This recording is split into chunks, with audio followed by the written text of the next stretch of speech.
Hi, my name is Alicia Rule, and I am going to be teaching you how to make pumpkin bread today. The first thing you're going to want to do is get all of your ingredients together in one spot so it's really easy to just go ahead and get started with things. You're going to need 3 cups of sugar, 1 can of pumpkin puree, 1 cup vegetable oil, 2/3 cup water, 4 eggs, and 3½ cups of flour. You're also going to need 1 tablespoon ground cinnamon, 2 teaspoons baking soda, ½ teaspoon of salt, and 1 cup of semi-sweet chocolate chips. But you don't have to use the chocolate chips if you don't want to, they are optional. You want to have the right ingredients so that, the bread tastes the way that it's supposed to. Mixing the ingredients is very, very important. You have to have a large enough bowl to combine all of your ingredients. This is the kind of bowl you're going to want to use. It's just a big bowl, big enough for you to mix all your stuff. And you're going to be using 3½ cups of flour, so that's a lot of flour, and using a bigger bowl will help for it not to spill out everywhere. Also, while you're mixing, you're going to want to use a whisk. This is way better than using a spoon or a fork or a wooden spoon. It just kind of automatically whips up what you're trying to make, so it's a lot easier than using the others.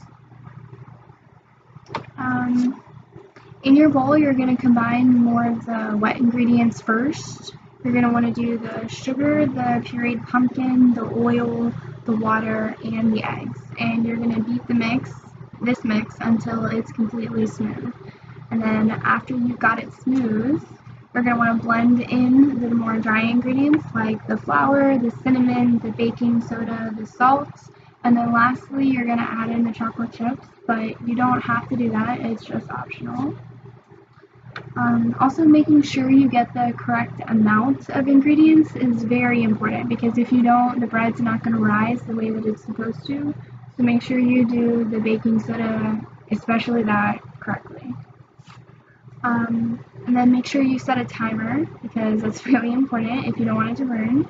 And then the recipe that I call from requires a 9x5 loaf pan. This is what that looks like. It's just a rectangular pan. This one's non-stick, and if you don't get a non-stick one, make sure you have the pan baking spray. That will help you make sure the bread doesn't get stuck. But this is what the loaf pan looks like. And then the prep time is 30 minutes and the bake time is an hour. So overall, you're going to want to set aside a good hour and a half for this whole thing to cook. And then make sure you fill the pan about 3/4 of the way full. You don't want to fill it up too high, because while it's baking, it's going to expand and rise. So make sure you only do 3/4, because you want to give it the room to be able to rise. And you don't want it to overflow. This pumpkin bread would be really good for any kind of family occasion, especially Thanksgiving. Mine does really, really well. And I have made the pumpkin bread with and without the chocolate chips. And most times people prefer the bread with the chocolate chips. So I would do that if you can. So make sure you have the correct ingredients.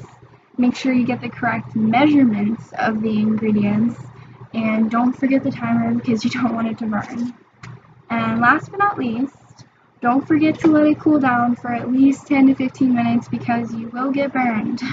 No matter how good it smells, make sure you let it cool down. And then I have one more thing. It's just my poster that I made on how to make pumpkin bread. It pretty much just goes over what I talked about, which is all the ingredients, the time, and the directions on what you're going to be doing. And that is it. So thank you for listening, and have a good day.